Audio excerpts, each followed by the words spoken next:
Assalamualaikum warahmatullahi wabarakatuh. Ananda, mudah-mudahan semuanya dalam keadaan sehat walafiat sehingga bisa mengikuti pembelajaran online hari ini. Pembahasan sebelumnya yaitu di tema ke-9 subtema yang pertama terkait benda-benda yang ada di sekitar kita, dan subtema yang pertama tentang zat tunggal dan zat campuran. Baik, mudah-mudahan semuanya masih ingat. Kita akan melanjutkan kembali di subtema yang kedua, yaitu benda dalam kegiatan ekonomi. Nah, Ustadz yakin semuanya sudah pernah mendengar, melihat iklan, baik itu di dalam televisi, radio, online, baik itu Facebook, Instagram, dan lain sebagainya. Nah, ada juga iklan melalui reklame. Apa saja sih iklan-iklan yang dimaksud tadi? Nah, pembahasan yang pertama yaitu televisi advertising atau iklan melalui media televisi. Nah, iklan melalui media televisi kita bisa melihat secara nyata, yaitu melalui video, tayangan video, dan juga kita bisa mendengarkan iklan tersebut, sehingga bisa dikategorikan bahwa advertising television atau television advertising itu sebagai media audio visual. Nah, yang kedua ada radio advertising. Radio advertising adalah media yang dikategorikan hanya audionya saja, karena kita hanya bisa mendengarkan iklan melalui audio. Kemudian online advertising. Nah, untuk online advertising itu bisa dikategorikan audio visual, audio visual. Kenapa seperti itu? Karena kita bisa melihat iklan tersebut melalui gambar, video, dan juga bisa melalui suara.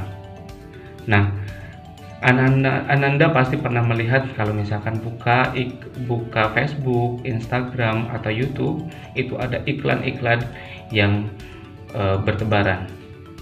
Nah, itu untuk menawarkan kepada masyarakat terkait produk yang ditawarkannya. Nah, sedangkan untuk reklame, yaitu iklan yang ditempel atau dipasang di jalan-jalan ataupun di gedung-gedung tinggi seperti mall atau gedung-gedung perkantoran. Nah, pasti anak-anakku semuanya pernah melihat iklan tentang minuman. Ada minuman mineral dan minuman yang berwarna seperti es jeruk. Apa sih perbedaannya dari air tersebut? Kan sama-sama air. Yang pertama ada air mineral dan ada air yang berwarna atau memiliki rasa. Nah, kita akan bahas terkait zat tunggal dan zat campuran. Zat tunggal adalah materi yang tersusun hanya dalam satu zat, yaitu zat tunggal saja atau disebut juga zat murni.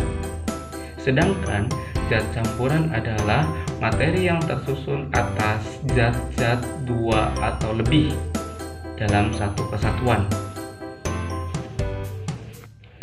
Zat tunggal itu sendiri dibagi menjadi dua kategori, yaitu unsur dan senyawa. Zat unsur adalah zat yang tidak dapat diuraikan kembali.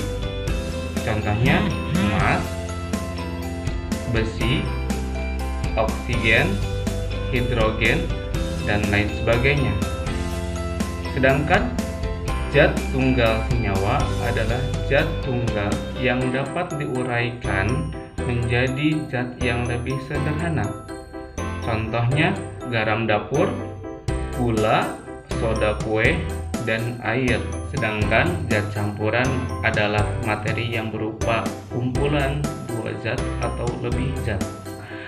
Zat campuran dibagi menjadi dua, yaitu zat campuran homogen dan zat campuran heterogen. Zat campuran homogen adalah zat yang tidak dapat dibedakan antara unsur satu dengan unsur yang lainnya. Misalnya, air dengan garam atau air dengan gula. Ketika dicampurkan menjadi satu, maka tidak akan terlihat kedua unsurnya antara air dan garam tersebut atau air dan gula. Seakan-akan itu satu zat saja, tapi pada kenyataan adalah dua zat yang menjadi satu. Nah, sedangkan zat campuran heterogen, zat yang dapat dibedakan antara unsur satu dengan unsur yang lainnya. Contohnya air dengan pasir. Ketika air dan pasir dicampurkan, akan terlihat mana air dan mana pasir. Jadi hal tersebut bisa kita bedakan. Atau contohnya kopi, antara air dengan kopi. Ketika diaduk, masih ada endapan kopi di dalam air tersebut yang bisa kita bedakan kedua unsurnya. Nah, bisa dipahami semua pembelajaran tentang zat tunggal dan zat campuran. Mudah-mudahan pembahasan hari ini Ananda semuanya bisa dipahami dan bisa membedakan antara zat tunggal dan juga zat campuran. Baik, kita akan lanjutkan kembali pembahasan berikutnya di video berikutnya. Sebelum Ustadz akhiri, semuanya anak-anakku mudah-mudahan semangat belajar di rumah dan jangan lupa terus membaca buku dan terus berlatih sehingga menjadi anak yang cerdas dan mulia di sisi Allah. Wabillahi taufiq wal hidayah. Wassalamualaikum warahmatullahi wabarakatuh.